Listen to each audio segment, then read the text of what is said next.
Baiklah, Assalamualaikum warahmatullahi wabarakatuh. Saya Renggila Oktavianis dengan NIM 0805 1181924120 dari jurusan Ilmu Kelautan Universitas Sriwijaya. Nah, kali ini saya akan menjelaskan secara singkat materi-materi dari praktikum komputasi kelautan. Yang pertama itu adalah Microsoft Excel. Jadi Microsoft Excel itu adalah apa? Microsoft Excel merupakan perangkat lunak yang dipakai untuk mengolah data secara otomatis yang meliputi perhitungan dasar, penggunaan fungsi dan formula, pembuatan grafik, serta manajemen data. Microsoft Excel termasuk salah satu paket dari program Microsoft Office yang dikhususkan untuk pengolahan lembar kerja elektronik atau biasa dikenal dengan istilah spreadsheet program. Nah, yang selanjutnya itu adalah command prompt. Nah, command prompt atau DOS prompt adalah sebuah command line atau garis perintah pada sebuah operasi sistem berbasis GUI untuk mengeksekusi file dengan cara menuliskan perintahnya pada jendela CMD. Sedangkan salah satu fungsi dari command prompt dapat memunculkan kembali data-data yang hilang tersebut. Karena data yang hilang tersebut tidaklah terhapus atau terbuang, melainkan hanya disembunyikan oleh virus komputer tersebut. Nah, yang selanjutnya itu ada Microsoft Access. Microsoft Access itu apa? Microsoft Access itu merupakan program aplikasi komputer yang digunakan untuk merancang, membuat, dan mengolah data, berbagai jenis-jenis data dengan kapasitas yang besar. Di samping itu, Microsoft Access terkenal dalam kemudahannya sebagai aplikasi pengolah database. Kemudian ada ArcView. Nah, ArcView ini merupakan salah satu perangkat lunak desktop, sistem informasi geografis dan pemetaan yang telah dikembangkan oleh ESRI atau Environmental System Research Institute. Nah, dengan ArcView ini, pengguna dapat memiliki kemampuan-kemampuan untuk melakukan visualisasi, mengeksplor, menjawab query atau baik basis data spasial maupun non-spasial, menganalisa data secara geografis, dan sebagainya. Perangkat lunak ArcGIS merupakan perangkat lunak SIG yang baru dari ESRI yang memungkinkan pengguna untuk memanfaatkan data dari berbagai format data. Dengan ArcGIS, pengguna dapat memanfaatkan fungsi desktop maupun jaringan. Selain itu juga pengguna bisa memakai fungsi pada level ArcView, ArcEditor, ArcInfo dengan fasilitas ArcMap, ArcCatalog, dan Toolbox. Kemudian ada AirMapper. Nah, AirMapper ini sebagai software pengolah citra. Dengan software ini, pengolahan citra lebih mudah karena dijalankan dengan sistem operasi Windows serta kemampuannya untuk menghemat ruang hard disk komputer serta dapat mengintegrasikan data raster dan data vektor. Kemudian data digital disimpan dalam bentuk barisan kotak kecil 2 dimensi yang disebut dengan pixels atau picture element. Nah, masing-masing pixel mewakili suatu wilayah yang ada di permukaan bumi.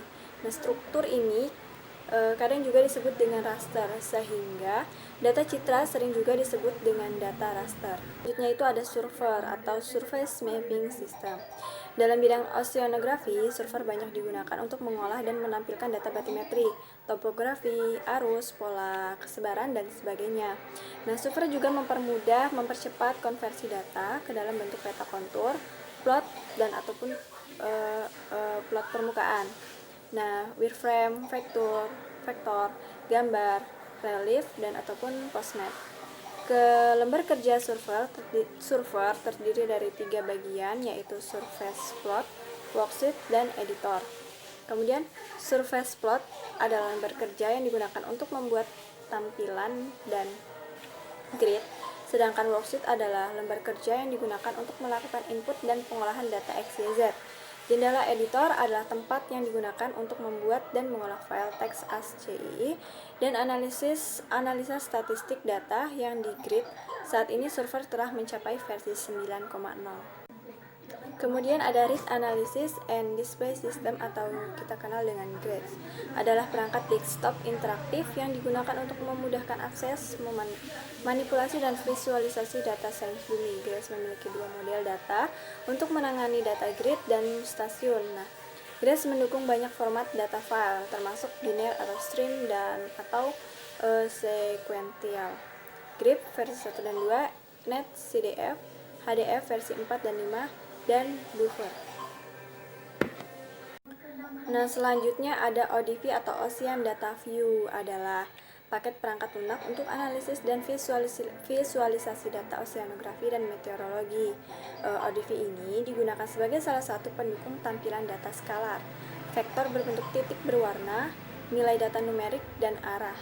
ODV digunakan untuk menampilkan data dari beberapa proyek oceanografi seperti Argo, World Ocean Circulation Experiment, World Ocean Database, World Ocean Atlas, dan MEDAR.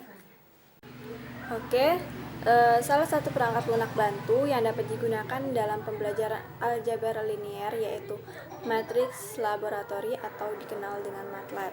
Nah, program ini dapat dimanfaatkan untuk meningkatkan kecepatan dan keakuratan dalam berbagai perhitungan dalam materi aljabar linier sehingga waktu yang diperlukan untuk mengerjakannya lebih efisien dan hasil yang diperoleh itu lebih akurat dibandingkan dengan perhitungan yang dilakukan secara manual. Juga dapat memvisualisasikan grafik dalam bentuk 2 dimensi maupun 3 dimensi yang tentu saja sulit jika digambar secara manual. Nah, selanjutnya itu ada SPSS. Nah, SPSS ini merupakan program software yang bertujuan untuk menganalisis data dan melakukan perhitungan secara statistik, baik parametrik maupun non-parametrik. Nah, SPSS ini memiliki kemampuan analisis statistik cukup tinggi karena selain memberi kemudahan dalam perhitungan, juga mampu menganalisis penelitian dengan variabel yang lebih banyak. Baiklah, yang selanjutnya itu ada EcoView. Apa itu EcoView? EcoView adalah software yang tersedia untuk pengolahan data dari echosonder dan sonar. Nah, merupakan pilihan software untuk aplikasi akustik perikanan.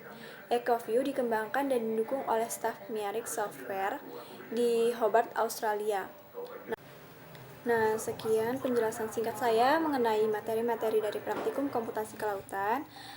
Kurang lebihnya saya mohon maaf apabila terjadi banyak kesalahan dalam pengucapan saya.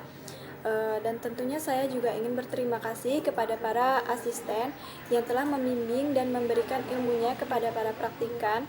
Dan secara khusus dari pribadi saya sendiri, saya berterima kasih kepada kakak-kakak dan abang-abang yang telah menuntun dan memberi ilmunya kepada saya, yang insya Allah ilmu itu akan menjadi ilmu yang sangat bermanfaat. Dan secara pribadi juga saya ingin meminta maaf apabila yang pasti saya secara sengaja maupun tidak sengaja, yang pasti saya mungkin pernah melakukan suatu kesalahan. Jadi saya benar-benar berminta maaf kepada para asisten atas segala kesalahan saya.